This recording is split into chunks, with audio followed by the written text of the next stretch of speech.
Janusz Jakub Waluś to be deported to Poland. A historic yet controversial moment in South Africa's post-apartheid journey. On December 6, 2024, Janusz Jakub Waluś, the convicted murderer of South African Communist Party (SACP) leader Chris Hani, is set to be deported to Poland. This decision comes as his two-year parole period, mandated by South Africa's Constitutional Court in November 2022, draws to a close. His release and subsequent deportation reignite unresolved tensions surrounding Hani's assassination and its enduring impact on South Africa's democratic transition. The assassination of Chris Hani. On April 10, 1993, Waluś assassinated Chris Hani outside his home in Boksburg in an attempt to destabilize South Africa's transition from apartheid to democracy. Convicted of murder and illegal possession of a firearm, Waluś was sentenced to death in October 1993. His co-conspirator, Clive Derby Lewis, was similarly convicted of conspiracy to murder. Both sentences were later commuted to life imprisonment following South Africa's abolition of the death penalty.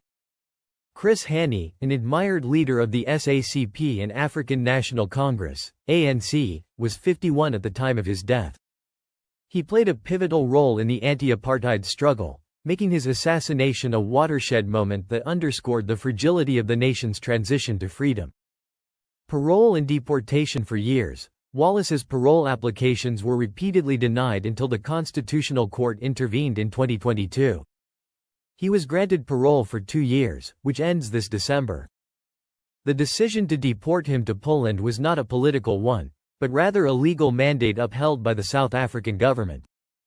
South Africa's minister in the presidency, Khumbudzo Ntshavheni, clarified, the deportation costs will be covered by the Polish embassy, relieving South African taxpayers of the financial burden.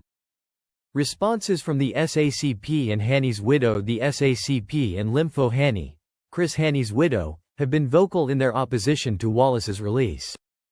Limfo Hani described the parole and deportation as a betrayal of her family and South Africa's freedom fighters. Reflecting on the 31 years since her husband's death, she remarked, "The SACP and Hani's family have called for a thorough inquest into his assassination, citing unresolved questions that could shed light on the full circumstances surrounding the murder." Broader implications for justice and reconciliation. This chapter of South African history also prompts reflection on the nation's journey toward reconciliation and justice. Ntshavheni acknowledged the complexities of balancing forgiveness with accountability, stating that while reconciliation is vital, it must yield tangible benefits for those who suffered under apartheid. In this light, the government has opened inquests into other apartheid-era atrocities, such as the cases of Griffiths Mxenge and Nokutula Simelane, to ensure justice and closure for victims' families. The deportation of Janusz Jakub Waluś marks a moment of both legal and emotional reckoning for South Africa. As the nation continues to grapple with the legacy of apartheid, the unresolved pain of Chris Hani's assassination serves as a poignant reminder of the sacrifices made for freedom and the ongoing struggle for justice and reconciliation.